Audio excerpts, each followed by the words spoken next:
महाराज गावांमधले 70% श्रीमंत माणसं घरी चहा पित नाहीत. श्रीमंत हे कडक कपडेवाले इतके हलकट. हा तुम्ही सकाळीच पहा ते हॉटेल पुढे बसलेत आणि गरीबाचे चहा प्याणार गौंड्याची सुताराची. तो गौंडी इट भर इटा रचाया जातोय आणि तो याला म्हणतो दादा चहा घेता का? द्या बा. अरे काय. आणि चहा पिताना हा दादा काय सांगतो माहितीये का? थोरल्यानं JCB घेतलाय. कान फाटी दिला बाई 2000 काला घेतलाय.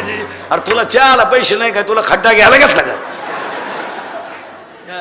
हो आता तुम्ही बोंबलत नका जाऊ आमच्या वाढ नाही ना आमच्या वाढ नाही. आज वाघासारखे गडी पण बिबटे करून टाकले तुम्ही. बिबटे